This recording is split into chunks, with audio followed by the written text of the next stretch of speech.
I accidentally stepped on a landmine and was instantly frozen in place by fear. A soldier noticed me and immediately shouted for me not to move. He walked over, crouched down in front of me, and carefully scraped away the dirt covering the surface of the mine with a dagger. Soon he found the detonator. I was trembling uncontrollably from fear, but what the man didn't expect was that buried in the ground was not a single landmine, but a mother mine with 4 submines, with an explosive force powerful enough to destroy an entire building. Even the slightest mistake could trigger a chain explosion. Hearing this, I became so frightened that I started to step backward. Fortunately, the man reacted quickly, immediately pressing down hard on my shoe, and once again warning me not to move under any circumstances. Then he asked how far I could run in 5 seconds, but my legs had already gone weak from panic, and I had no idea how far I could run in 5 seconds. That moment, both of us were extremely tense, with life and death hanging by a thread. The man cut the control wire of the mine, quickly stood up, grabbed my hand, and turned to run. However, power of the explosion far exceeded our expectations.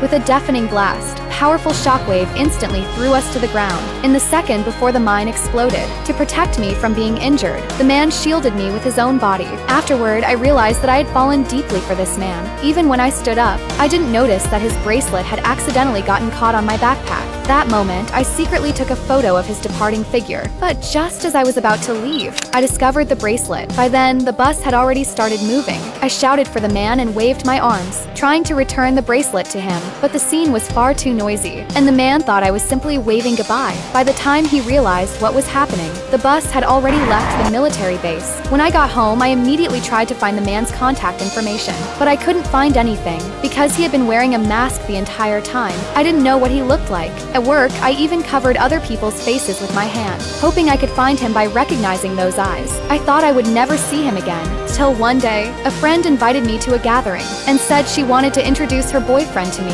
When I heard that he was a soldier, a strange feeling arose in my heart. The next second, the man walked in. With just one glance, I recognized him as the soldier. To keep my friend from noticing anything unusual, I quickly made an excuse to get some water and left the room. I didn't expect the man to follow me out. The moment our eyes met, I couldn't hold back my tears. Clearly, he recognized me as well. I took off the red string from my wrist and returned it to him, thanking him for saving my life that day. For saying that, I hurried away. Back at the company, I couldn't focus on work at all. Seeing this, my boss immediately told me to go home and rest. When I reached the entrance, I realized it had started to rain heavily. Without an umbrella, I prepared to leave anyway. Just then, a voice called out to me. I turned around and saw that it was him.